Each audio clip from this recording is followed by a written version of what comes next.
Now, let me tell you something about second chances. After 70-some years on this earth, I've learned that the good Lord has a way of putting folks exactly where they need to be, exactly when they need to be there. This story happened up in Chicago, in one of those grand old houses on the north side. You know the kind, built back when craftsmen took pride in their work. It was at what should have been a celebration, one of those fancy engagement parties where they serve wine that costs more than my first month's rent back in '58. But sometimes, just when everything looks perfect as a Sunday ham, the truth has a way of spilling out like grape juice on your grandmother's white tablecloth. And once that stain sets in, well, there's no amount of scrubbing that'll make things the same again. The burgundy wine spread across Vesper Lang's white designer dress, the kind that cost more than most folks' yearly salary, like spilled communion wine on Easter Sunday. For 3 heartbeats, nobody in that Lincoln Park mansion moved. 20 guests frozen mid-conversation, crystal glasses suspended halfway to their lips. The grandfather clock in the corner, one of those German ones that probably came over on a boat, ticked once, twice, marking time that seemed to stretch like taffy at the county fair. Oriole Winters stood with the empty wine glass still in her trembling hand, her dark face draining to the color of ash. At 68, she'd been serving at parties in this house for 2 years, moving through Mr. Blake's world quiet as a church mouse. Until now. "You clumsy old..." Vesper's voice cracked through the silence, sharp as winter ice breaking. She shot up from her chair, staring at that spreading stain on her fancy dress. "I'm so sorry, Miss Lang. I didn't mean..." Oriole's voice came out no louder than a whisper. Her left hand, the one that shook something terrible with the arthritis, tried dabbing at the stain with a cocktail napkin, making it worse. "Don't you dare touch me!" Vesper jerked back like she'd been burned. "Do you have any idea what this dress cost?" Mrs. Eleanor Hartwell, who'd been attending society parties since Eisenhower was president, set down her glass with the kind of deliberate care that meant trouble.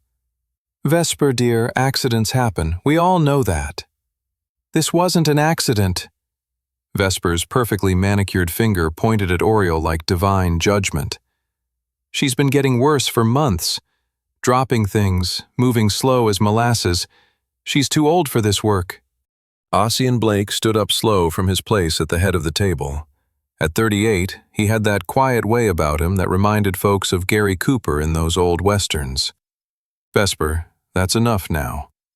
But his fiancée wasn't finished. She grabbed hold of Oriole's wrist, her big diamond ring, must have been 4 carats if it was anything, catching the light. "Look at this. Look at your hands shaking. You can barely hold a blessed thing." Red marks bloomed on Oriole's thin wrist where Vesper gripped. The older woman's eyes watered, but she didn't pull away. She just stood there, shoulders hunched like she was trying to disappear into the wallpaper. That's when it happened. A small figure in a navy blue velvet dress, the kind they used to sell at Marshall Field's, moved through the frozen room. Marigold Blake, 6 years old, hadn't spoken a single word since the day she watched her mama pass at the hospital 3 years back. The doctors, with their fancy degrees, called it selective mutism, said it might get better with time. Or might not. She walked straight to Oriole, her little Mary Janes clicking on the marble floor, and reached up to touch the older woman's shaking fingers. Then, clear as a church bell on Sunday morning, she spoke. "Daddy, her hands. They feel just like when Mommy held mine in the hospital." Mr. Thomas Chen's champagne flute slipped from his fingers, shattering on that expensive marble with a sound like breaking bones. Ossian's face went white as fresh bedsheets. He stared at his daughter, his silent, broken little girl who hadn't called him Daddy in 3 long years. Now she stood there, her tiny hand wrapped around Oriole's arthritic fingers, looking at him with those green eyes that were the spitting image of her late mother, Rebecca's. "Marigold?" His voice cracked on her name like a teenage boy's, but his daughter wasn't finished. She turned to Vesper, who still held Oriole's wrist in that mean grip. "Let go! You're hurting her!" Vesper released her hold like she'd grabbed a hot skillet. The whole room seemed to tilt sideways, like when you stand up too fast after kneeling in church. The child who couldn't speak was speaking. The invisible hired help was suddenly the center of everything. Oriole tried to step back into the shadows where she belonged, but Marigold wouldn't let go of her hand. That little girl looked up at the older woman's face with the kind of intensity that made folks lean forward in their seats. "I remember you," Marigold whispered, from before the words went away. Oriole's composure finally cracked like old paint. A tear rolled down her weathered cheek as she looked down at the child. Her lips moved, forming silent words that looked like a prayer. Or maybe a name. Ossian took a step forward, something stirring in his chest, a memory trying to surface, like something rising from deep water. The way Oriole stood, favoring her left side just a touch. The way she hummed those old hymns when she thought nobody was listening. That star-shaped scar on her wrist that Vesper's grip had revealed. "Mrs. Winters," he said slow, his voice sounding strange in his own ears. "How long have you been taking care of children?" The question hung in the air like morning fog over Lake Michigan. Oriole's eyes met his for the first time in 2 years of employment. Really met his. Not those quick, respectful glances of hired help, but a direct gaze that carried weight. "All my life, Mr. Blake." Her voice was steady now, though tears still tracked down her face. Even when they didn't know it. Before we continue, please leave a like and subscribe.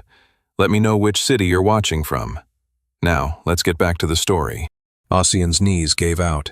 His palms slapped against the mahogany dining table, crystal glasses jumping, wine rippling in circles like pond water after a stone drops. The burning in his lungs told him he'd stopped breathing. Ozzy. The name scraped past Oriole's lips again, soft as tissue paper. Mrs. Hartwell's chair scraped against marble. "Somebody fetch him a glass of water." But Ossian couldn't process the voices around him. His vision narrowed to that scar on Oriole's wrist, star-shaped, white against her dark skin like old cotton. His fingers moved to his mouth, tongue finding the edge of his left canine tooth, the one that had always sat crooked, never quite right. "You're having some kind of spell." Vesper's heels clicked across the floor, her hand cold on his shoulder through his dress shirt. "Thomas, call Dr. Mitchell." "No." Ossian straightened up, sweat beading along his hairline like morning dew. The childhood fever dream he'd carried for 32 years suddenly had edges, weight, substance. "St. Catherine's. The orphanage down in Springfield." Oriole's breath hitched. Her arthritic fingers found the back of a dining chair, gripping till the knuckles showed pale. "What in heaven's name are you talking about?" Vesper's voice pitched higher. "Ossian, you're scaring everybody." He ignored her, kept his eyes fixed on Oriole's face, those brown eyes he'd seen through metal hospital rails, through fever dreams, through decades of searching faces in crowds. 1988, December. You wore a blue uniform with a pin, a little silver angel right here. He touched his chest, left side. "You remember." Oriole's legs gave way. Grant Palmer caught her elbow, guided her down into a chair. Her chest rose and fell, quick and shallow, like a bird's. Marigold climbed right up into Oriole's lap, small arms wrapping around the woman's neck. The gesture looked practiced, natural. Lord knows how many times his daughter had done this when he wasn't paying attention. "Somebody please explain what's happening here." Vesper's face flushed red as summer tomatoes. "This is our engagement party. These are our guests." She spun toward Oriole. What did you do to him?" Oriole's weathered hand stroked Marigold's hair, the rhythm steady despite the trembling. "I held him when he cried, fed him from a bottle when he wouldn't eat, sang him those old spirituals when the nightmares came, changed his diapers and checked his temperature every hour on the hour for 6 years straight." Vesper strode to the antique secretary desk, yanked open drawers, papers scattered like fallen leaves. She pulled out a manila folder, flipped it open. Her face went white as bleached flour. She held up the employment form, hand shaking. Under emergency contact, in Oriole's careful Palmer script, "Ossian Blake. He just doesn't know it yet." The employment form fluttered from Vesper's fingers like a autumn leaf, seesawing down to the marble floor. Nobody moved to pick it up. 2 years. Ossian's throat burned raw. You've been here 2 years. Oriole shifted Marigold's weight on her lap, the child's navy dress bunched up against the woman's plain brown uniform. 26 months come next Tuesday. Grant Palmer set down his untouched champagne, the bubbles still rising. Ossian, maybe we should… How? The word came out rough as sandpaper. Ossian's fingers found the table edge again, knuckles going white. How did you find me after all this time? Oriole's arthritic fingers smoothed a wrinkle in Marigold's dress, back and forth over the same spot like she was ironing. Took me 3 years to learn those computers down at the library. Nice young man taught me how to look things up. Then I saw your wedding announcement in the Tribune.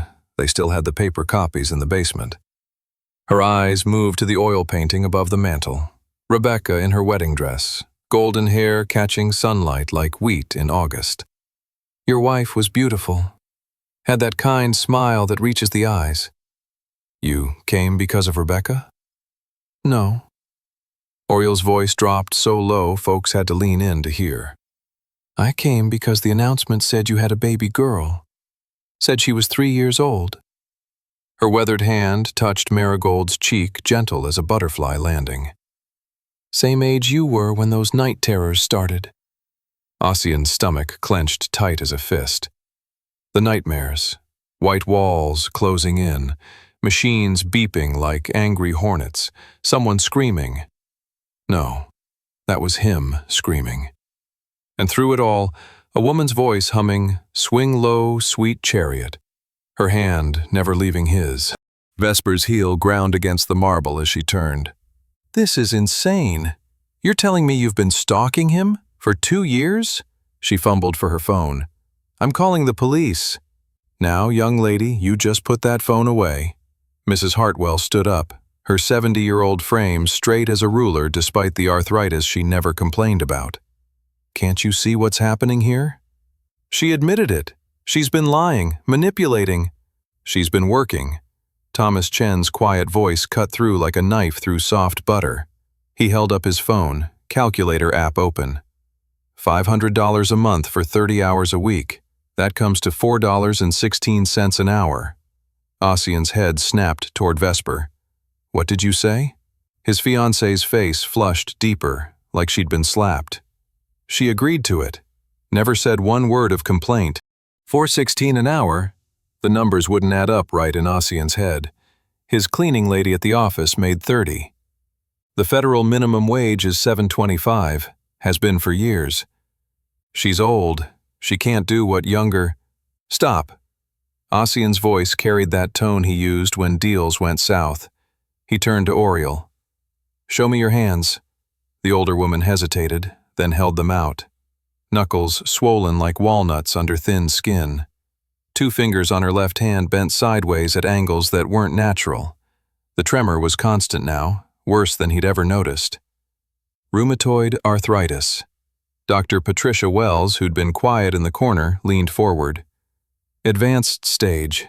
You need medication for that. I have medication. Oriole pulled her hands back. Generic methotrexate. Ossian recognized the bottle that had fallen from her pocket earlier. $15 a month if you qualify for the Pharmacy Assistance Program, which means you had to show them poverty-level income. His chest tightened like someone was sitting on it. You've been living on $400 a month. $400 after I send money to my sister.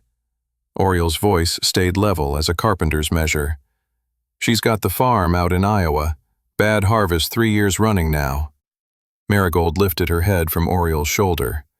Nana Ori sleeps in the closet sometimes. Every head in that room turned to the child. What closet, sweetheart? Mrs. Hartwell's voice gentled like talking to a spooked horse. The supply one. When Vesper changes the lock on her door. Marigold's green eyes found her father. 3 times now. I brought her my pillow and my blanket with the butterflies. The room spun. Ossian's $1 million house. His $40,000 monthly income from the fund. And Oriole, the woman who'd raised him, who'd held him through meningitis, who'd spent her youth tending throwaway children, sleeping in a closet like she was nobody. "Get out." His voice came out deadly quiet. Vesper stepped back. "What?" "Get out of my house." "Ossian, you're being emotional. You're not thinking straight." He stood, slow, his 6'2" frame unfolding like one of those carpenter's rulers. "You locked an elderly woman out of her room, in my house, while I slept upstairs in sheets that cost more than she makes in a month. She's manipulating you. Can't you see?" "What I see," Mrs. Hartwell interrupted, moving to stand beside Oriel's chair like a guardian angel, "is a woman who gave up her whole life to raise a child who wasn't hers. And another woman who's so twisted up by her own hurts that she punishes anyone who reminds her where she came from." Vesper's perfect composure cracked like ice in spring. Her hand went to her throat, finding the strand of pearls Ossian had given her last Christmas. "You don't know anything about me." "I know enough." Mrs. Hartwell's weathered hand rested on Oriel's shoulder. "Seen your type before. Knew money that forgot it was ever poor." "How dare you?" "Your mother's name was Diane Lang." Grant Palmer's voice cut through, eyes on his phone screen. "Left you at a Greyhound station in 1994. You were 5 years old." The color drained from Vesper's face like water from a tub. "You investigated me?" "Just now. Public records." Grant turned the phone around. "She was a maid. Worked for the Pemberton family up in Winnetka." Vesper's legs wobbled like a newborn colt's. She caught herself on a chair back, pearls swinging. "She said she'd come back. Said when she married Mr. Pemberton she'd come get me. He already had a wife." Grant's voice held no judgment, just fact like reading a grocery list. "Diane Lang passed in 2003. Overdose." The sound Vesper made wasn't quite crying. Her fingers pulled at the pearl strand until it snapped, white beads bouncing across marble like hail on a tin roof. Oriel stood slow, marigold sliding from her lap. She walked to where Vesper had collapsed into a chair, knelt down despite her bad knees, began gathering pearls with her swollen hands. "Don't." Vesper's mascara ran in black rivers. "Don't you dare pity me." "Not pity." Oriel dropped pearls into her cupped palm, each one clicking against the next like rosary beads. "Understanding." "I hate you." Vesper's voice broke like a child's. "You remind me of her. The way you smell like that cheap lavender soap. The way you hunch when you walk. The way you just take it when people treat you like nothing." Oriel sat back on her heels, handful of pearls glowing like tiny moons in her brown palm. "Your mama loved you. She left me." "Desperate people make desperate choices." Oriel's voice carried no anger, just bone-deep tired. "Doesn't mean the love wasn't real." Thomas Chen cleared his throat. "There's something else." He held up his phone. "Oriel May Sullivan. That's your real name, isn't it?" Oriel nodded. "You won the Florence Nightingale Award in 1991, youngest pediatric nurse in Illinois to receive it." Thomas scrolled down. "Then nothing. You just disappeared from all medical records in 1994. The orphanage closed." Oriel's voice went flat as day-old soda. "Ozzy got adopted. Job was done." "You gave up your career?" Patricia Wells leaned forward. "Nursing licenses don't just expire. You have to actively let it lapse." Ossian's phone buzzed. Unknown number. He almost ignored it, but something made him answer. "Mr. Blake?" A woman's voice, elderly, trembling like autumn leaves. "This is Agnes Murray, from St. Catherine's. I was the administrator. I've been trying to reach Oriel Sullivan for years. I just found out. Is she all right? Is she still alive?" Ossian's grip tightened on the phone. "Who are you?" "I was Oriel's supervisor." "Mr. Blake, Ossian, there's something you need to know about the night you were brought to us." The room tilted. Oriel's face had gone gray as dishwater. "What about it?" Agnes Murray's voice shook. She wasn't supposed to be there. She'd worked 3 straight shifts. I'd sent her home at midnight. But she came back. Said she had a feeling. Found you in the snow by the dumpster at 2:47 in the morning. The note pinned to your jacket. It didn't say, "Please love him," like we told everyone. What did it say? "Let him die quick." The phone slipped from Ossian's fingers, hit the marble with a crack that split the screen right down the middle. Spiderweb fractures spread across Agnes Murray's contact photo. "Let him die quick." The words scraped from his throat like rust off old metal. Oriole pushed herself up from her knees, pearls spilling from her palm, bouncing and rolling across the floor like tiny skulls. Her left hand gripped the chair back, knuckles white through brown skin. "You weren't supposed to know that. Not ever. 2 years old." Ossian's voice broke like a boy's. His legs wouldn't hold. The chair caught him, Italian leather creaking under his weight. "Somebody wanted me dead at 2 years old." Mrs. Hartwell pressed her hand to her chest. Lord have mercy. Temperature was 12 below that night. Agnes Murray's voice continued from the cracked phone screen, tinny but clear through the speaker. "Oriole found you behind the dumpster at 2:47 a.m. You were blue as a robin's egg. Not breathing. She did CPR for 8 minutes straight before the ambulance arrived." Grant Palmer picked up the phone, careful as handling eggs. "Mrs. Murray, this is Grant Palmer, Ossian's attorney. Are you saying there was attempted murder?" "The police investigated for months. Never found who left him." Agnes coughed, wet and rattling. "But Oriole..." She wouldn't leave his side. 68 hours straight she sat with him. Hospital tried to make her go home. She chained herself to his bed rail with her own handcuffs from her security training. Ossian's fingers found his chest, the spot where his ribs sat crooked. He'd always wondered about that irregular bone beneath the skin. "Why?" Vesper's voice came out hollow. She stood against the wall now, mascara streaked, holding broken pearl strands. "Why would anyone want a baby to..." "I was nobody's child." The realization hit Ossian like ice water in the face. Probably some teenage mother, or somebody's affair, someone's mistake they wanted erased. Marigold walked to her father, climbed into his lap the way she did when storms came. Her small finger traced the tear rolling down his cheek. "Daddy's crying." "The scar," Thomas Chen pointed to Oriole's wrist. "You said he bit you during a fever." Oriole nodded slow. "Day 3, meningitis set in hard, 104 fever. He was seeing things that weren't there." Her weathered fingers traced the star shape. "Bit down and wouldn't let go. Drew blood. Held on for 6 hours straight." "Why didn't you pull away?" Patricia Wells leaned forward. He needed something real to hold on to. Oriole's brown eyes found Ossian's. Something that wouldn't abandon him, even if it hurt. Grant set the phone on the table gentle. Agnes Murray's voice continued. "Should I drive up there tonight? There are records, photographs, things Oriole doesn't know I kept." "Tomorrow." Ossian's voice came out rough as burlap. "Come tomorrow." The line went quiet.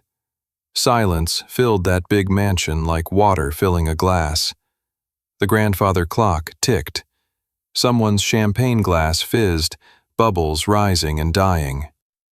3 days later, Ossian sat in his home office, mahogany desk covered with papers. Grant Palmer had hired the best private investigator in Chicago, a former FBI man who knew how to find things people wanted hidden. Her full name is Oriole May Sullivan. The investigator, a man named Robert Henley, set down a thick folder. Born 1956 in Mississippi, moved to Illinois at 18 to attend nursing school. Ossian opened the folder. Young Oriole smiled up from a grainy photo, maybe 25, wearing a nurse's cap, holding a baby. The baby had a birthmark on his temple, shaped like a crescent moon. "That's you," Henley pointed. "Christmas 1988, 3 days after she found you." "How did you..." "St. Catherine's kept employee photos. Agnes Murray saved everything. Henley pulled out another document. This is interesting. From 1986 to 1992, Oriel worked pediatric ward at St. Catherine's. Never missed a single day. Not one. 6 years? The exact time you were there. The day the Walkers took you home, she resigned.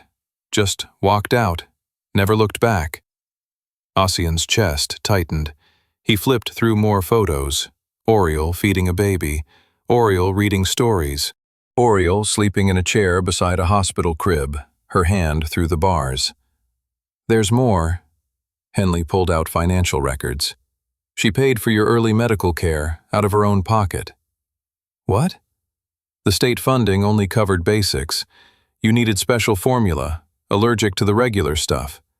$200 a month in 1989 money. She made $800 a month, spent a quarter of her salary on your formula. How did she live? 1 meal a day, according to her roommate from back then. Rice and beans mostly. Lost 30 pounds that first year. The door opened. Vesper walked in wearing jeans and a Northwestern University sweatshirt, the most casual Ossian had ever seen her. Her face was clean of makeup, eyes puffy from crying. We need to talk. Not now, Vesper. Yes, now. She set a document on his desk. The prenuptial agreement, page 47. Ossian looked down, highlighted in yellow. Upon marriage, all household staff to be replaced with employees selected by Mrs. Blake. You were going to fire her? I was going to fire everyone, start fresh. New house, new staff, new life. Vesper's voice cracked. I couldn't stand looking at her. Every day she reminded me of what my mother chose over me. Servitude to rich people who didn't even know her name. Her name is Oriel. I know her name. Vesper slammed her hand on the desk. I know she likes her coffee with 2 sugars and no cream. I know she hums Amazing Grace when she mops. I know she saves half her sandwich at lunch to feed the stray cats behind the garage. I know everything except why she chose you over having her own life. Henley cleared his throat. Actually, ma'am, about that. He pulled out another document. Oriel had a son. The room went cold. Ossian's hands froze on the papers. His name was James. Born when she was 17, died at 2 months. SIDS, sudden infant death syndrome. Henley's voice gentled. February 14th, 1985, 10 months before you were left in the snow. Valentine's Day. Oriel's voice came from the doorway. She stood there in her brown uniform, holding a tray with coffee. My baby died on Valentine's Day. She walked in slow, set the tray down. Her hands shook worse than usual. That's why you came back that night. Ossian could barely get the words out. You heard crying. I heard James crying, same as every night for 10 months. Her weathered face stayed composed, but tears rolled steady. But when I got outside, I found you instead. You replaced your son with me? No, Oriel's voice came firm. You don't replace children like you replace light bulbs. James was James. You were you. But you gave me a reason to keep breathing when I wanted to stop. Vesper made a sound like glass breaking. How do you do that? How do you take that much pain and turn it into whatever this is? You choose. Oriel looked at her straight on. Every morning you choose. Get bitter or get better. I chose better. Doesn't mean the pain goes away, just means it doesn't win. Ossian stood up, walked to the window. Outside, the gardener was planting spring bulbs, tulips probably, maybe daffodils. Normal life continuing while his world rearranged itself like a sliding puzzle. There's something else. Henley pulled out a small cassette player, the kind nobody used anymore. We found this in Oriel's room, under her bed. He pressed play. A child's voice filled the room, couldn't be more than 3 years old. Nana Ori, sing the song about the chariot. Again, Ozzy? Please, my head hurts. All right, baby, close your eyes now. Then Oriel's voice, 35 years younger but unmistakable, began to sing. Not just humming, but really singing, voice rich and full.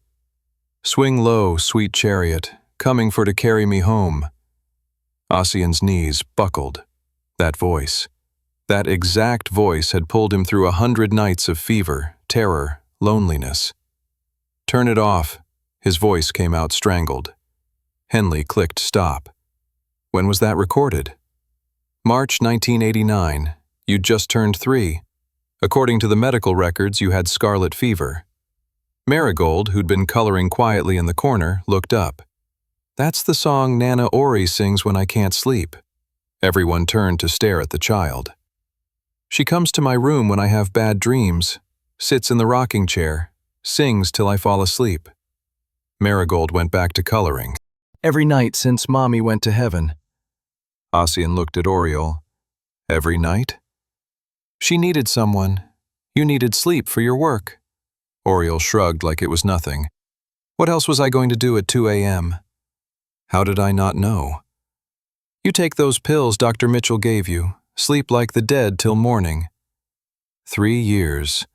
3 years of Oriel tending his daughter's nightmares while he slept drugged and oblivious upstairs. Vesper stood up abrupt. I need air. She walked to the door, stopped. Ossian? That storage unit in Wicker Park, number 47B. You need to see what she's been keeping there. What storage unit? The one she pays $40 a month for. Has for 30 years. Vesper's hand gripped the doorknob. Ask her about the bear. The one-eyed brown bear. The storage unit sat at the end of a long corridor, fluorescent lights humming like angry bees overhead. Wicker Park self-storage, the kind of place folks rented to hide Christmas presents or store their daddy's old tools after he passed. Unit 47B had a padlock that looked older than Marigold, rust creeping around the edges like age spots on hands. Oriel's fingers shook as she worked the key. Metal scraped metal.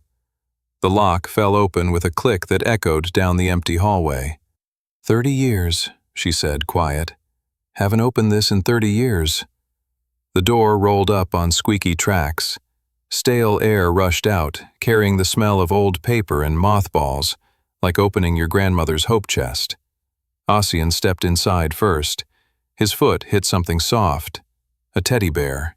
Brown, missing its left eye, fur worn down to nothing in places. He bent down, picked it up. His breath caught in his throat. Mr. Threadbare. The name came without thinking. His fingers found the exact spot where 3-year-old hands had worn the fur smooth from holding. You remembered. Oriel stood in the doorway, silhouetted by the harsh hallway light. The walkers said I didn't come with any toys. They didn't want reminders of where you came from. Said you needed a fresh start. Oriel stepped inside, pulled a string. A single bulb lit up, showing cardboard boxes stacked neat as library books. So I kept everything they threw away. Each box had a label in Oriel's careful printing. Age 3, drawings. Age 4, first letters. Age 5, hospital stay. Age 6, adoption day. Ossian opened the nearest box. Construction paper drawings, the kind every child makes. Stick figures under a yellow circle sun. But at the bottom of each one, in crayon, Love Ozzy. How did you get these? Trash pickup was Tuesdays. Oriel's weathered hand smoothed a wrinkle in her uniform. The walkers threw out a lot when you went to college. Said no point keeping childhood things. You went through their garbage? Every Tuesday for 12 years. Grant Palmer whistled low. That's dedication. Another box. Report cards Ossian didn't know existed. Kindergarten. Ossian is a sweet boy but needs to learn to share. First grade. Excellent progress in reading. Second grade. Still has occasional nightmares during nap time. The nightmares. Ossian looked up. They knew about them? Called me twice. Oriel pulled out a yellowed note. Asked if you'd had trauma at the orphanage. I told them some children just dream harder than others. Agnes Murray sat on a plastic crate they'd brought in, her 82-year-old bones too tired for standing. She never told them about the note, about being left to die. Thought it would mark you somehow. Vesper stood in the doorway, hadn't entered. There's more boxes in the back. Ossian moved deeper into the unit. A bigger box labeled, "Do not open, private." "Don't!" Oriel's voice came sharp, but his hands were already lifting the lid. Inside, hundreds of cards. Birthday cards, Christmas cards, Easter cards, all addressed to him. None ever sent. He picked up the first one. Drugstore birthday card, the cheap kind. Inside, Oriel's younger handwriting. "Dear Ozzy, today you are 3. You asked me why birds fly and I didn't have a good answer. You said maybe they just forgot how to fall. I think about that every day. Happy birthday. Love, your Ori." Another. "Dear Ozzy, you are 7 today. I saw you at the park with your new parents. You were laughing. Real laughing, not the polite kind. That's all I ever wanted. Love, your Ori." And another. "Dear Ozzy, 16 today. You probably have a girlfriend. Remember to be gentle with hearts, including your own. Love, your Ori." 35 cards. One for every birthday from 3 to 38. Why didn't you send them? What would a successful man want with reminders of an old woman he didn't remember? At the bottom of the box, a manila envelope thick with photos. Ossian opened it. Pictures taken from distance. Him at Harvard graduation, mortarboard crooked. His wedding to Rebecca, her white dress bright against the church stones. Rebecca, pregnant, hand on her belly. Marigold's first day home from the hospital. You were there? At all of these? Janitor at Harvard. Cleaned the chapel night shift. Oriel's voice stayed level. Sat in the balcony for your wedding. Pretended to be feeding pigeons in the park when you brought Marigold home. 35 years of watching from shadows. Someone had to make sure you were all right. 3 weeks passed. Ossian couldn't stop thinking about that storage unit. He'd had movers bring everything to the house, set up in the spare bedroom. He spent hours going through boxes, finding pieces of himself he didn't know were missing. Meanwhile, Oriel got worse. Her hours had been cut, not officially, but Vesper kept changing the schedule without telling anyone.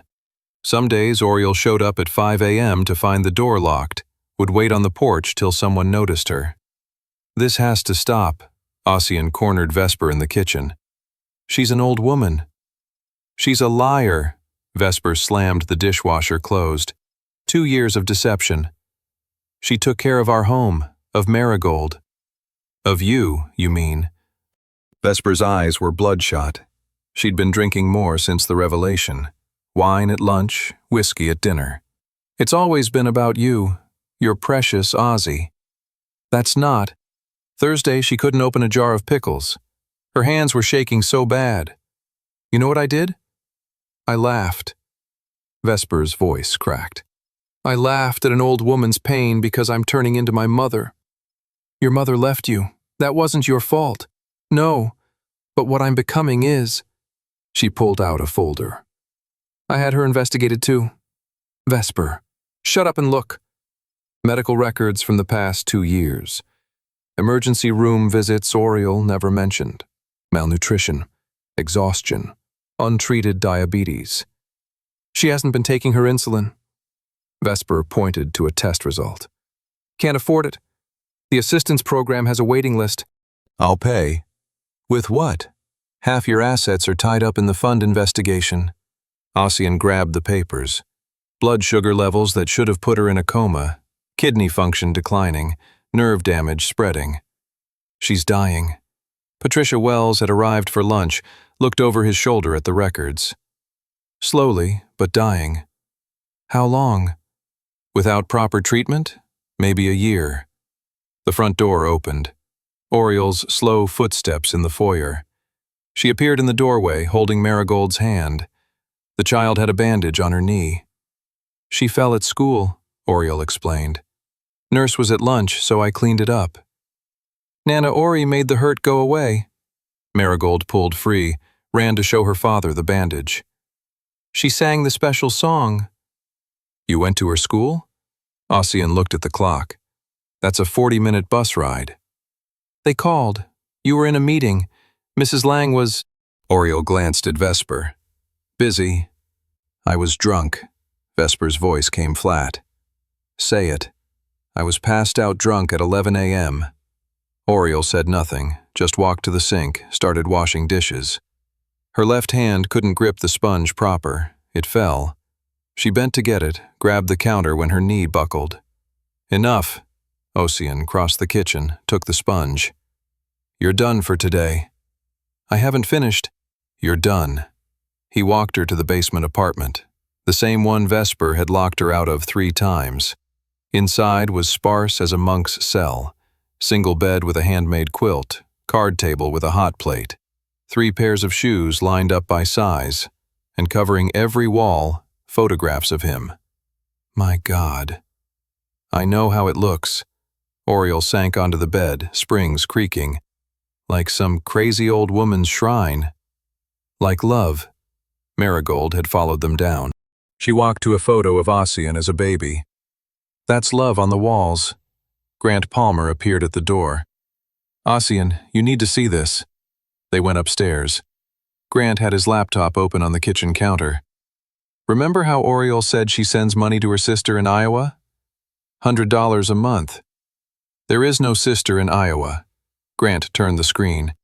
The money goes to a medical fund. For St. Catherine's kids. What kids? The ones who aged out. 17 of them, all adults now. Grant scrolled through names, photos. Marcus Chen, she paid his student loans. Sarah Martinez, she covers her son's autism therapy. David Thompson, she pays for his insulin. She's supporting 17 people on $400 a month? 300. She keeps 100 for food. Ossian's legs felt weak. Show me the total. Grant pulled up a spreadsheet. Over 30 years, $300,000. How is that possible? She worked 3 jobs till she was 50, saved everything, lived on nothing. Grant pointed to a column. Look at this. 1987.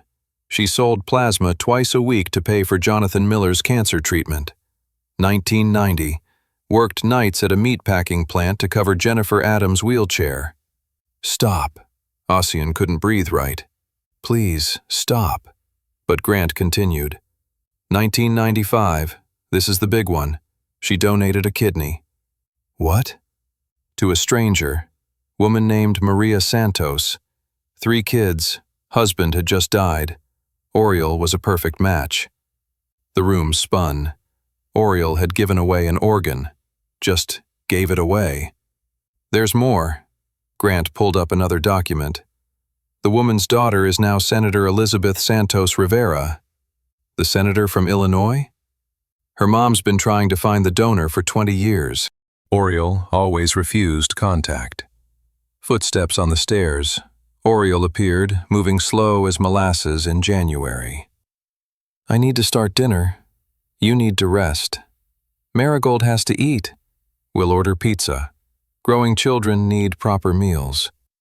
She opened the refrigerator, pulled out chicken. Her hands shook so bad she nearly dropped it. Ossian caught the package. Oriel, when did you last eat? This morning. What did you eat? Silence. Oriel? Toast. Just toast? With jelly. Marigold tugged his sleeve. Daddy, Nana Ori gives me her lunch sometimes. Says she's not hungry. The chicken package slipped from Ossian's hands, hit the tile floor with a wet slap. You've been giving your food to my daughter? She's growing, needs the nutrition. You're diabetic. I manage. By starving yourself? Oriel's weathered face stayed calm. I've been hungry before. That child hasn't. Never will if I can help it. Vesper made a sound like a wounded animal. She stood up from the kitchen table where she'd been silent, walked to Oriel. I'm sorry. The words came out broken. I'm so sorry. Nothing to forgive. I locked you out 3 times, made you sleep in a closet. I've slept worse places. Stop. Vesper grabbed Oriel's shoulders gentle-like. Stop forgiving. Be angry. Hate me. Something. Anger takes energy I don't have. Oriel patted Vesper's hand. Besides, hurt people hurt people. Your mama hurt you. You hurt me. Cycle's gotta stop somewhere. The doorbell rang. Agnes Murray stood on the porch with a box. I found something else. She came in, set it on the table. Security footage. Night you were left. She pulled out an old VHS tape. Grant found a player in the closet, hooked it up to the TV. Grainy black and white filled the screen. December 23rd, 1988, 2:31 a.m. Snow falling, heavy as cotton. A figure stumbled into frame. Young woman, maybe 15, blood on her face, carrying something wrapped in a pink blanket. Dear God. Ossian's mother. Had to be. Green eyes visible even in the poor quality.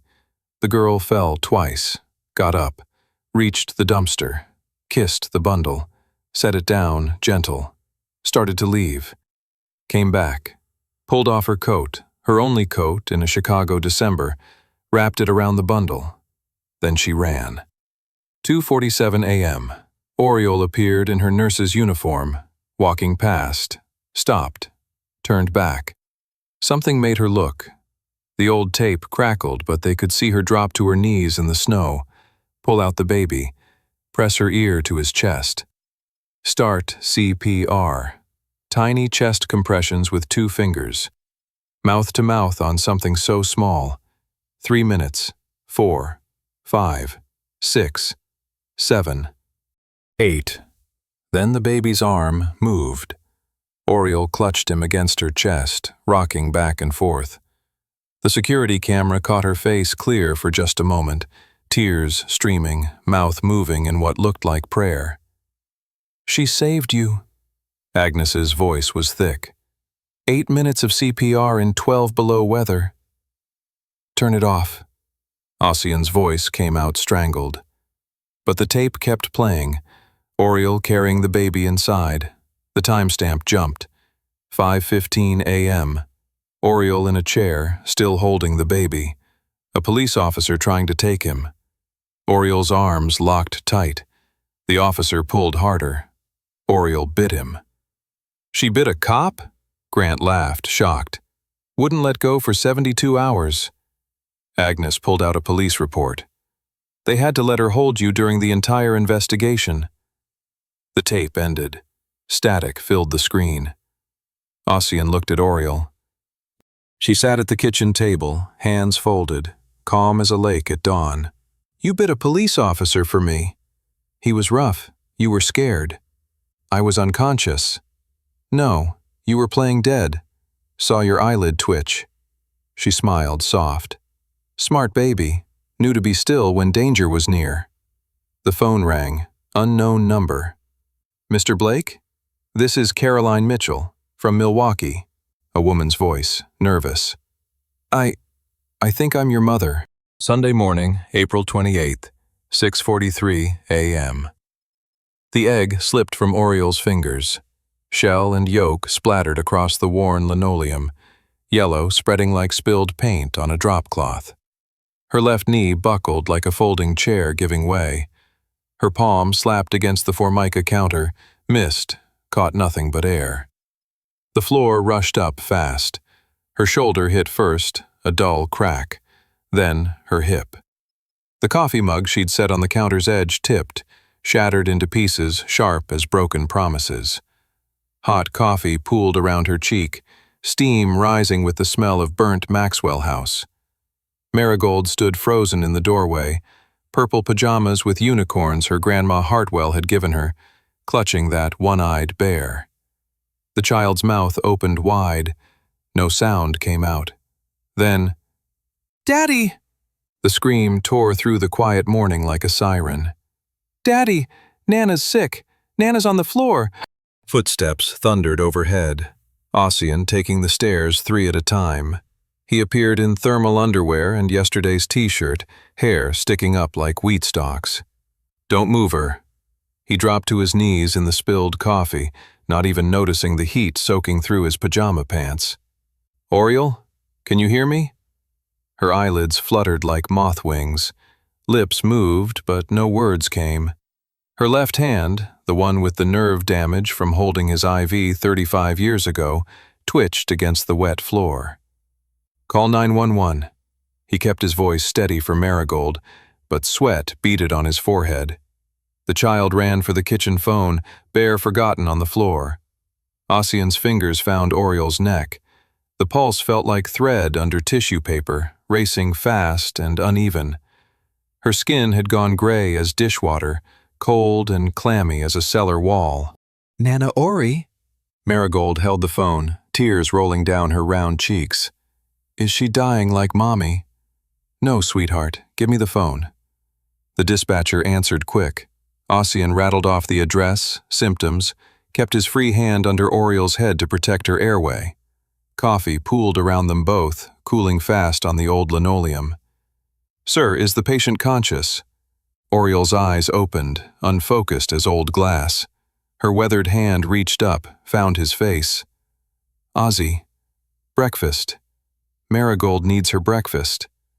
She's conscious but confused. He caught her hand, ice cold, like she'd been holding snow. Please hurry. 8 minutes. Felt like 8 hours. The EMTs came through the door with practiced efficiency. Blood pressure cuff, oxygen mask, IV line that took 3 tries to get into her collapsed veins. Numbers called out that made no sense. BP 70/40. Blood sugar 32. She's crashing. They lifted her onto the stretcher, gentle as handling eggs. Marigold clutched her bare, purple pajamas stained dark with coffee. Can I come? Get dressed first, baby. We'll meet them there. Northwestern Memorial Hospital emergency room, same place where Oriole had sat invisible when Rebecca was dying upstairs 3 years ago. Same uncomfortable chairs where she'd waited, unnoticed, when Marigold had croup. Severe hypoglycemia.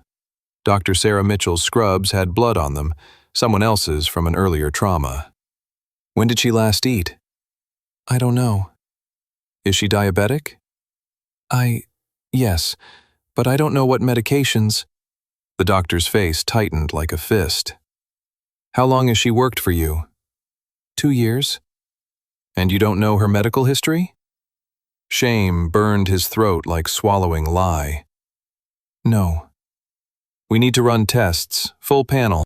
Dr. Mitchell checked her tablet, swiping through results. Preliminary blood work shows kidney function at 28%, severe anemia, protein deficiency consistent with chronic starvation. Starvation? The word hit him like cold water. Mr. Blake, this woman has been systematically malnourished for months, possibly years. Her body's been running on empty so long it finally just stopped.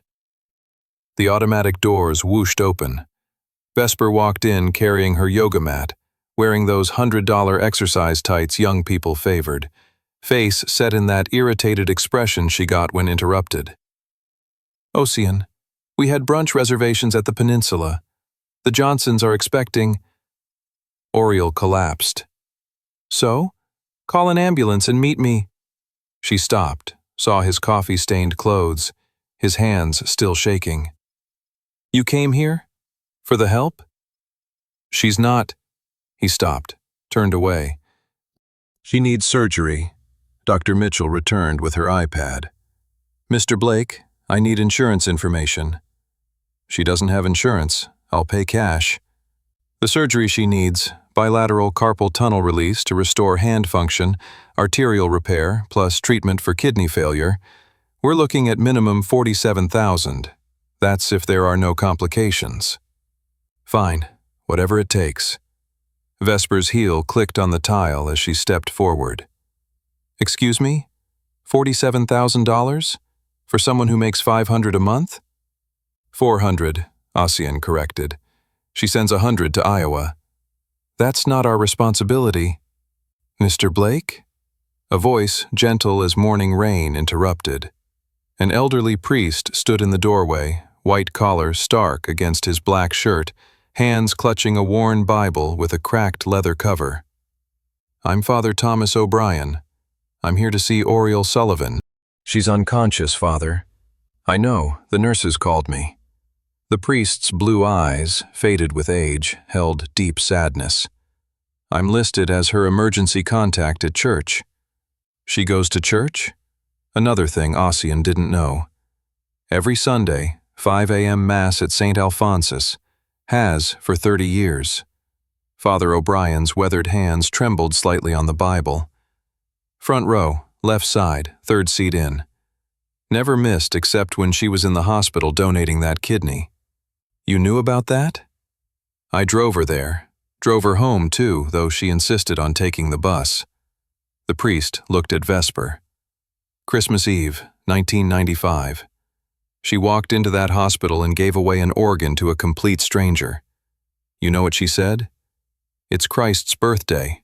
He deserves a good present.'" Vesper's phone clattered on the tile. "The woman who received it, who was she?" "Maria Santos. Single mother, 3 children, husband killed in a factory accident." Father O'Brien opened his Bible, pulled out a photograph yellowed at the edges. "This came last week." A college graduation photo. Young woman in cap and gown, smile bright as summer sun.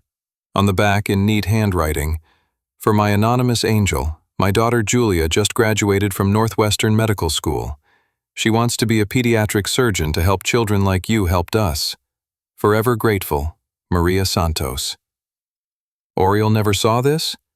Ossian took the photo with trembling hands. "She was already getting sick, hiding it, but I could tell. The way she held the hymnal, couldn't turn pages proper. I didn't want to upset her with what she'd think was too much fuss." Dr. Mitchell returned, face grim as a funeral. "We have a problem.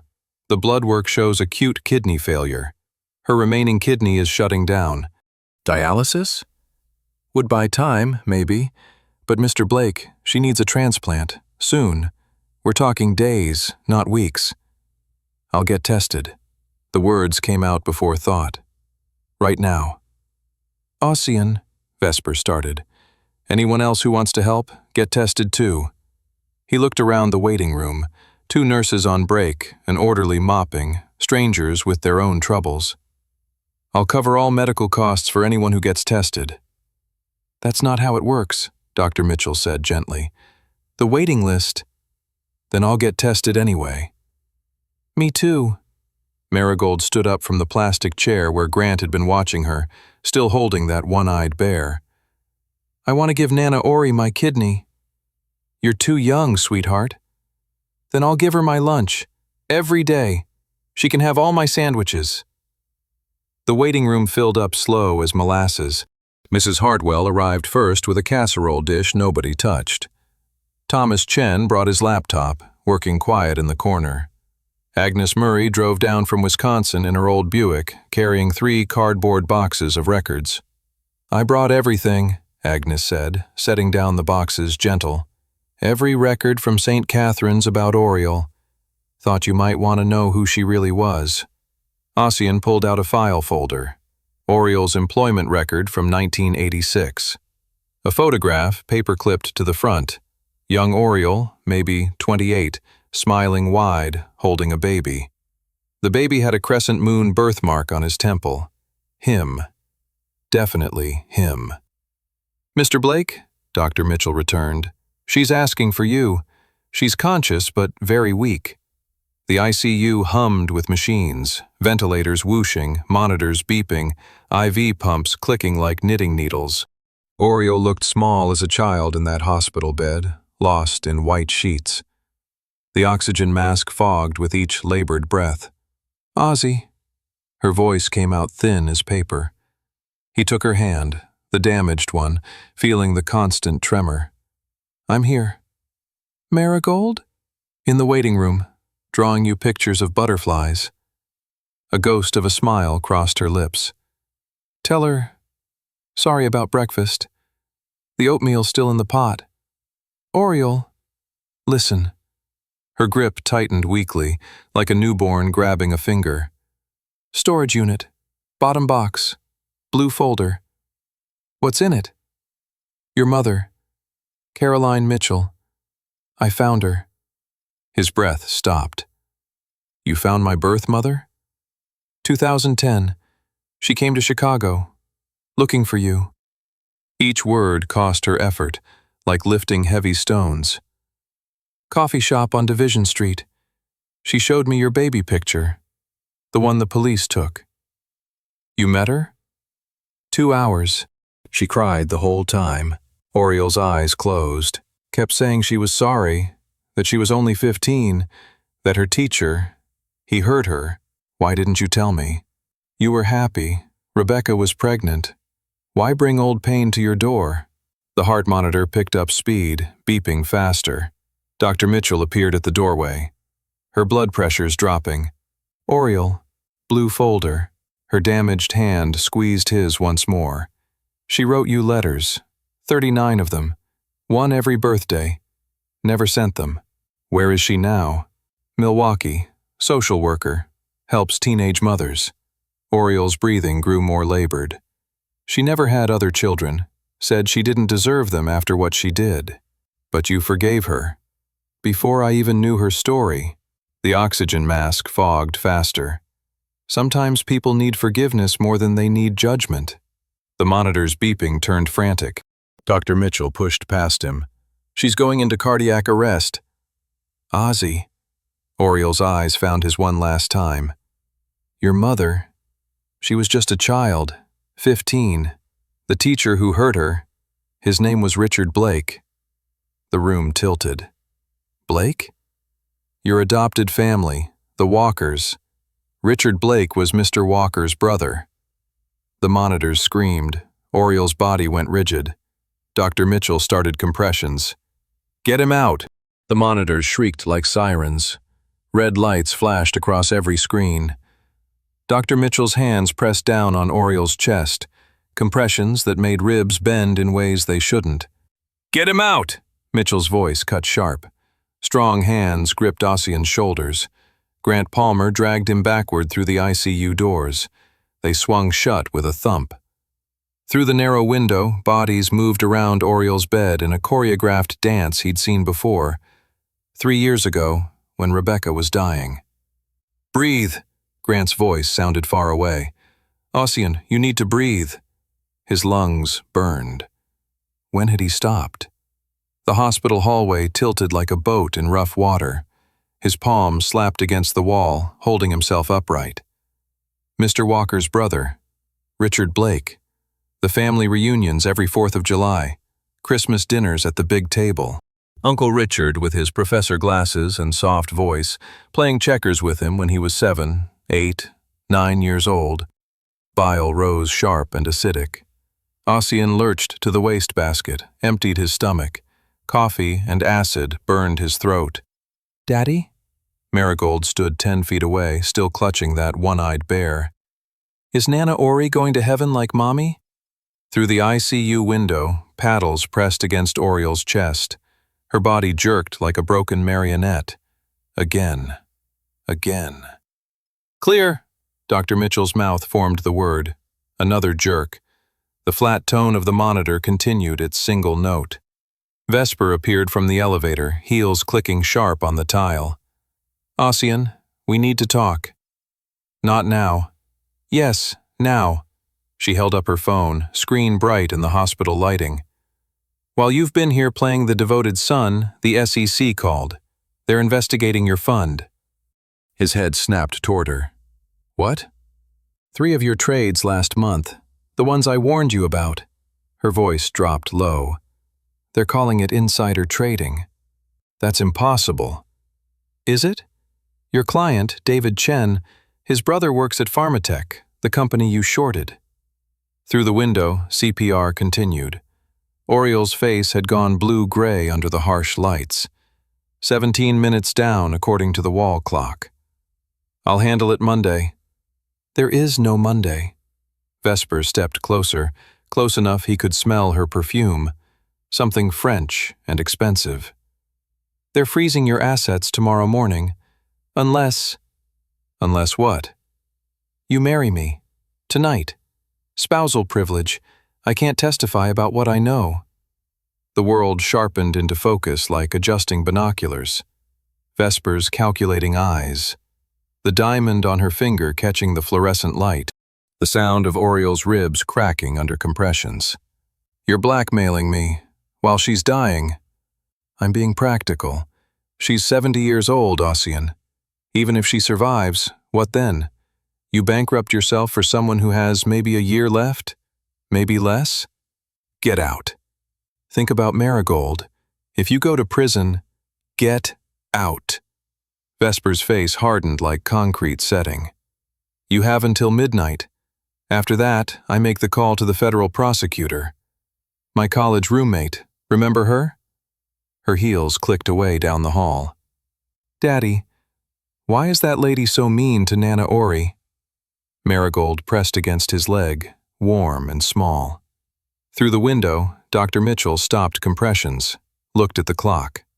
The team stepped back. The monitors went quiet. No. The door opened. Dr. Mitchell emerged, peeling off latex gloves that left red marks on her wrists. We got her back. Barely. Ossian's knees almost buckled. She's alive? For now, but Mr. Blake, she's on complete life support. The machines are breathing for her. Her kidney function is down to 8%. The doctor's face stayed professional, but her eyes held sympathy. We need to discuss next steps. Whatever she needs. It's not about money anymore. Her body is shutting down.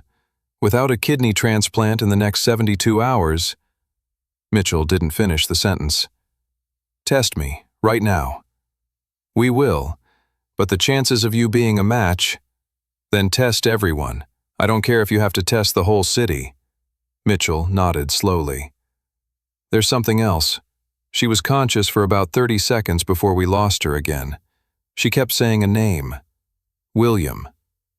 William. The man she gave up to care for orphans. Grant touched Ossian's shoulder. I'll find him. She said he died. Let me check anyway. Grant pulled out his phone, started typing. Father O'Brien appeared at the elevator, breathing hard from hurrying. I heard the code blue over the intercom. She's stable. Barely. The priest crossed himself. Thank the Lord. He pulled out a worn envelope from his jacket. She gave me this last Sunday. Said if anything happened. Ossian's name was written on the front in Oriel's shaky handwriting. Inside, a single paragraph on lined paper. My dear Ozzy, if you're reading this, then I've gone home to be with James. Don't grieve for me. You gave me 35 years more than I expected when I lost my baby. Every diaper I changed, every fever I fought, every milestone I watched from afar, they were gifts I didn't deserve. You don't owe me anything. You already gave me everything just by living.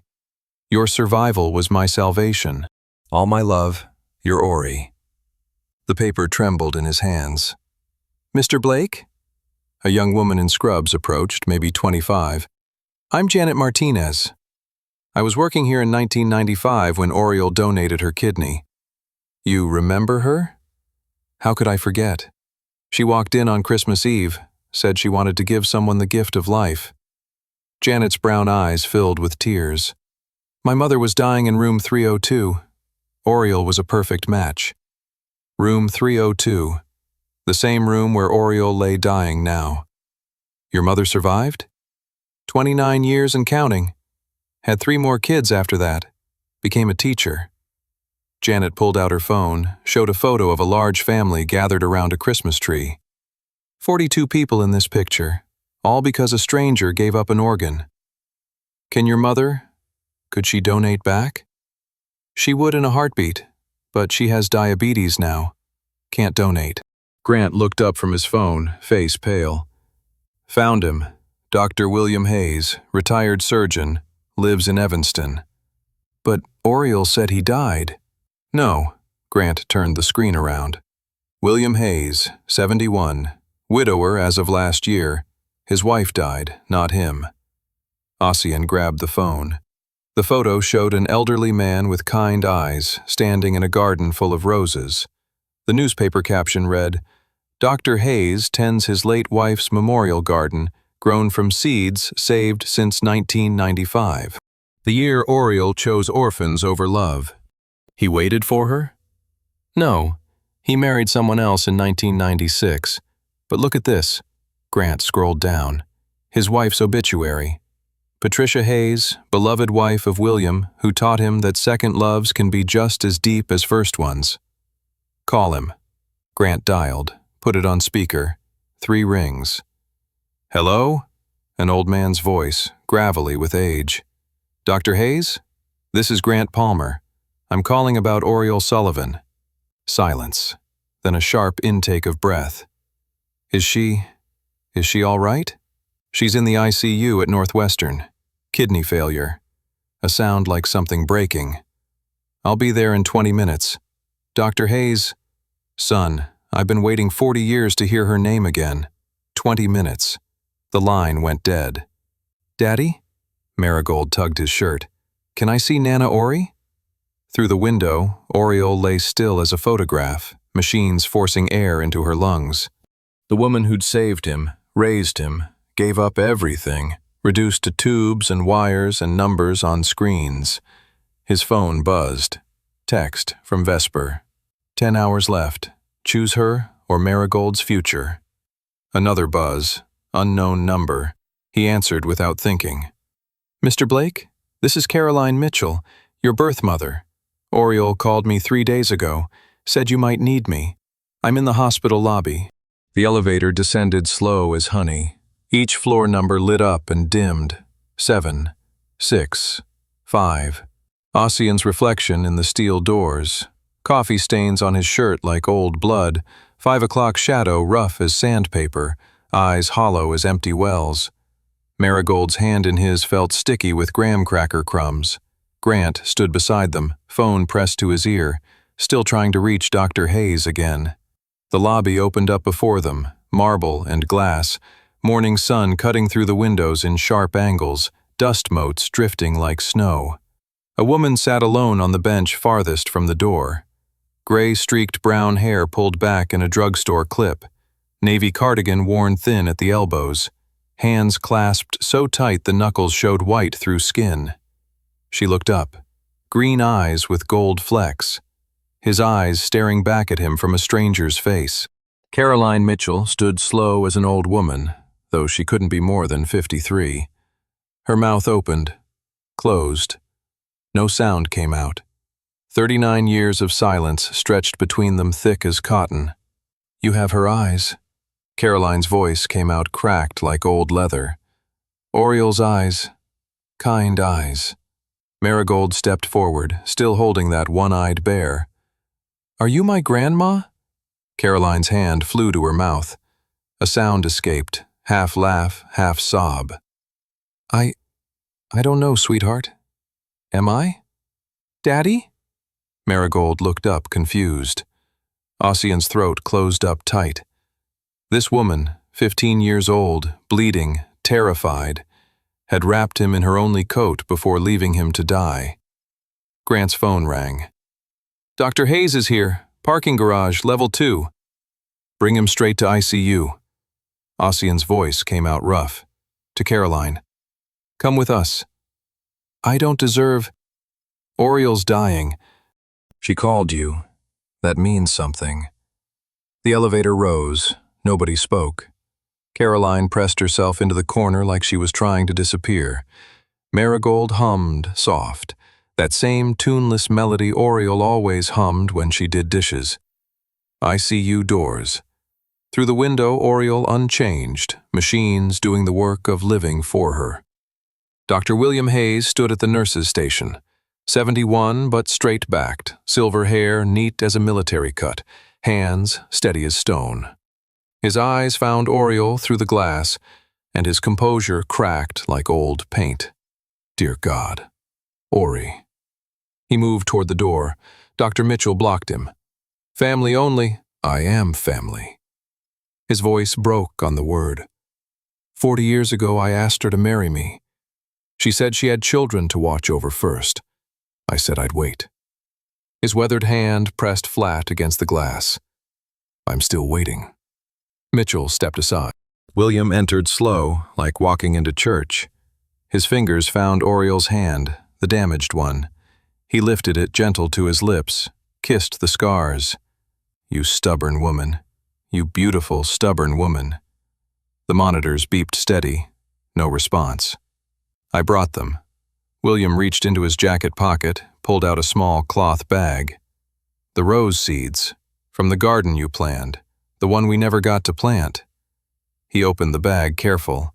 Dried seeds scattered across the white hospital blanket like drops of old blood. Mr. Blake? Agnes Murray appeared in the doorway, breathing hard, carrying a cardboard box. The storage unit. You need to see this. Now. Not now. Now. She pulled out a VHS tape, the label yellowed with age. Security footage. December 23, 1988. The whole night. Grant found an old player at the nurse's station. Thing looked like it belonged in a museum. The screen flickered to life, grainy, black and white. Timestamp, 2:31 a.m., snow falling heavy. A figure stumbled into frame. Teenage girl, face bloody, carrying something wrapped in a pink blanket.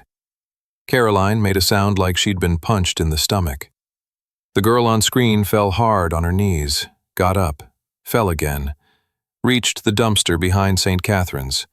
She kissed the bundle, long, desperate, set it down gentle as eggs, started to leave, stopped, came back. She pulled off her coat, thin wool probably from Goodwill, and wrapped it around the bundle. Then she ran into the snowing dark. Timestamp, 2:47 a.m. Another figure appeared, Oriel in her nurse's uniform, 28 years younger, walking past. Something made her stop, turn, look around like she heard something. She walked closer to the dumpster, saw the bundle. The tape crackled with age, but they could see her drop to her knees in the snow. She pulled out the baby, so small, so still, pressed her ear to his chest. Nothing. She tilted his head back, covered his tiny mouth with hers, breathed, compressed his chest with 2 fingers, breathed, compressed. 1 minute, 2, 3, 4, 5, 6, 7, 8. Then, movement. Weak as a newborn bird, but movement. Oriel clutched him against her chest, rocking back and forth. The security camera caught her face for just a moment, tears streaming, mouth moving in what looked like prayer or promise, or both. She saved you. Agnes's voice came thick with emotion. 8 minutes of CPR in 12 below weather. Her hands were frostbitten for weeks after. Turn it off. Ossian's voice came out strangled. There's more. Agnes fast-forwarded. Watch this. Timestamp, 5:15 a.m., after paramedics. After police, Oriel sat in a chair in the station, still holding the baby. A detective tried to take him. Oriel's arms locked tight. The detective pulled harder. Oriel bit him, hard enough to draw blood. She bit a cop? Grant laughed, shocked. Wouldn't let go for 72 hours straight. Agnes pulled out a police report. They had to let her hold you during the entire investigation. She said you were evidence, and evidence couldn't be contaminated. There's more. Agnes pulled out another folder. Oriel had a son, James, born when she was 17. The room went cold. Oriel never mentioned. Died February 14th, 1985. 2 months old. SIDS. Agnes's voice gentled.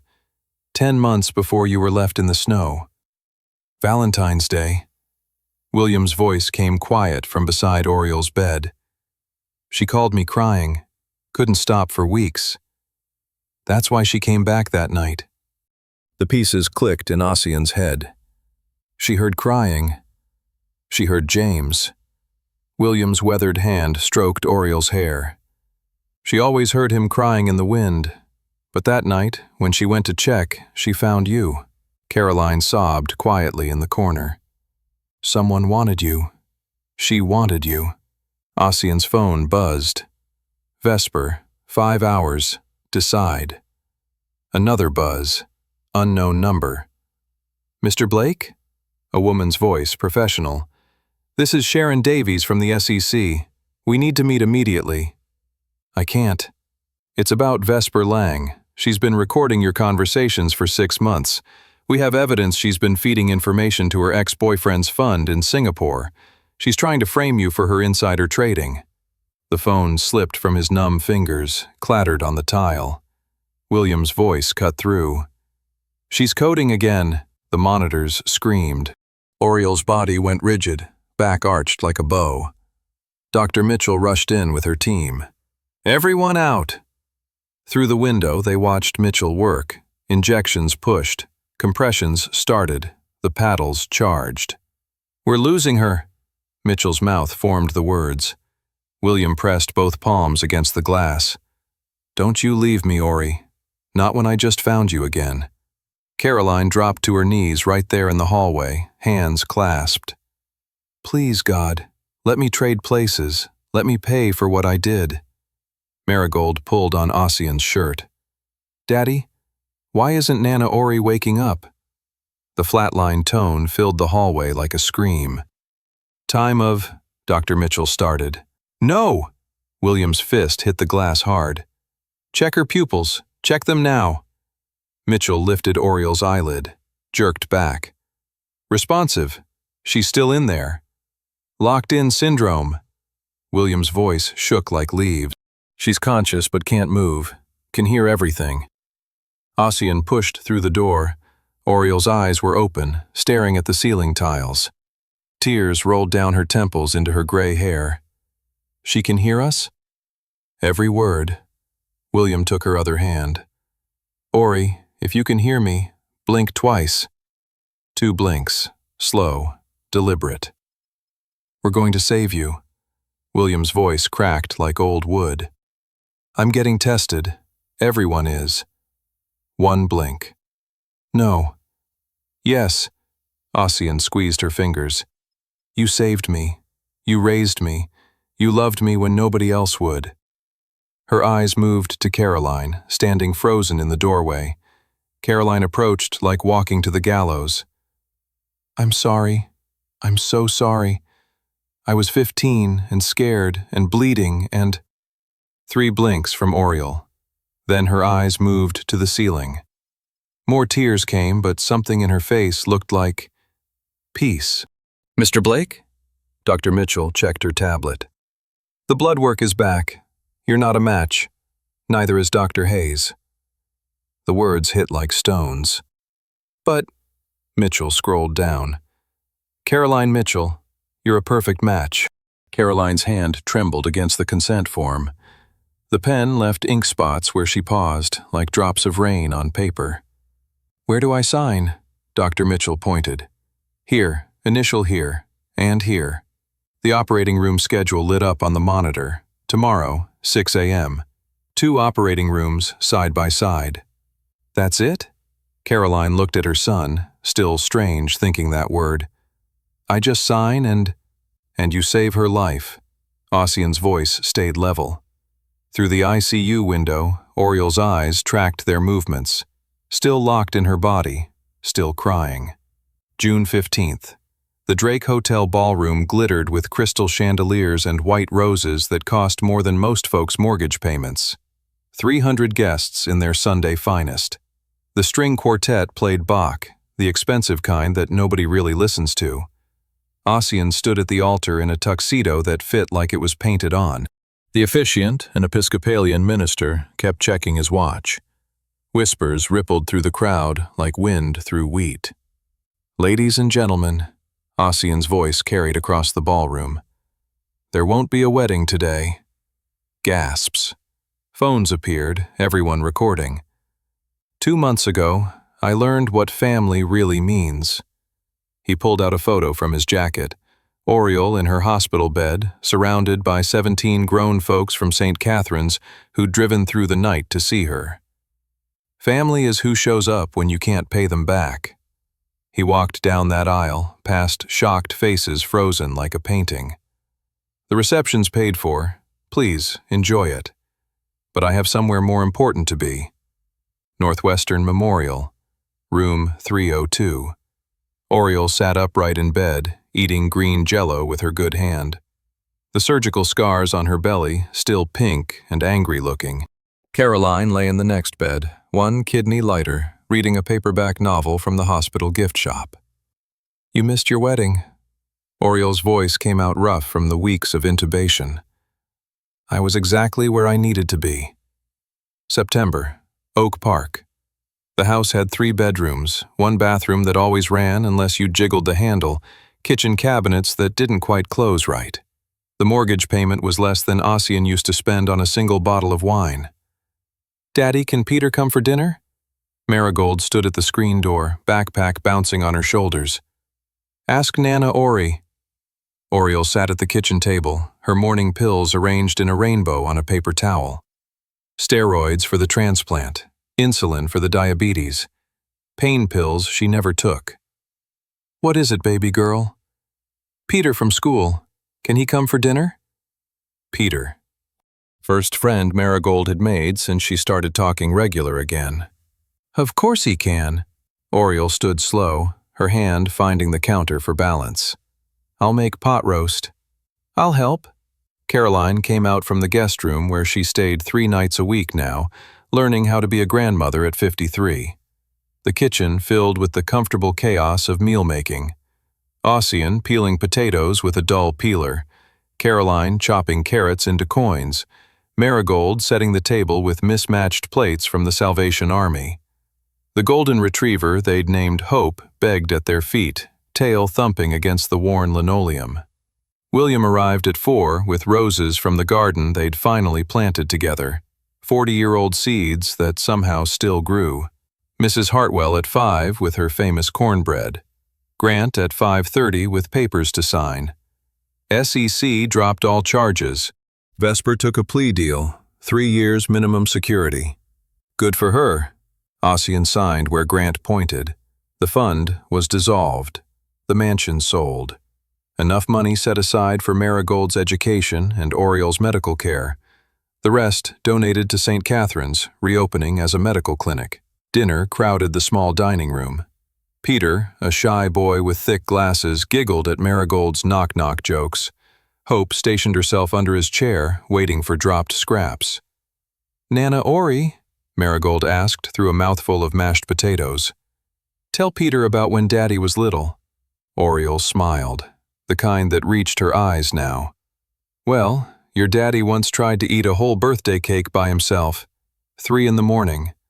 I found him with frosting in his hair, his ears, somehow even between his toes. Did not. Did too. Have pictures to prove it." Caroline laughed, a sound Ossian was still getting used to. "Show them." The photo album came out. Yellowed Polaroids with the white borders. Ossian at 3, chocolate everywhere. At 5, gap-toothed grin. At 6, the day the walkers took him home. "You kept everything." William's arm wrapped around Oriole's shoulders, gentle. Someone had to remember who he was before he became who he is. The doorbell rang. Ossian answered. A young woman stood on the porch, maybe 25, holding a baby wrapped in a pink blanket. "Mr. Blake?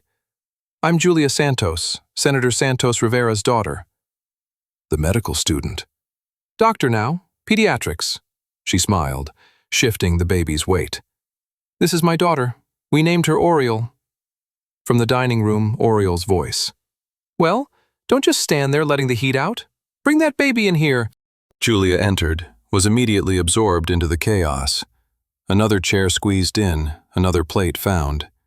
Baby Oriole passed from hand to hand, gurgling happy. Outside, September evening settled over Oak Park, gentle as a grandmother's quilt. Inside, 3 generations crowded around a table built for 4, sharing stories and dropping crumbs for the dog. Just an ordinary Sunday. A family that chose each other. Perfect in its imperfection. You know, after all my years of living, I've learned something about the people who save us. They're rarely wearing capes or standing in spotlights.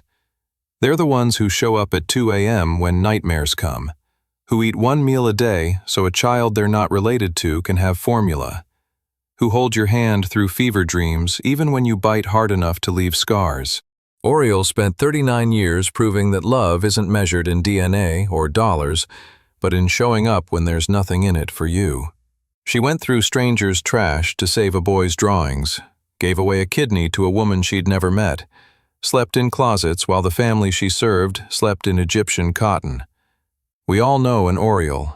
Maybe she's the school lunch lady who slips an extra sandwich to the kid with empty pockets. Maybe he's the janitor who stays late to walk the night shift nurse to her car. They're invisible until the day we really see them and realize they've been holding us up all along. That's what family really is, not the people we're born to, but the ones who choose us when we're at our worst and love us anyway. This is a work of fiction created solely for entertainment purposes. This story does not condone, encourage, or promote any form of violence or harmful behavior. All characters and events are products of the author's imagination, and any resemblance to real people or events is purely coincidental.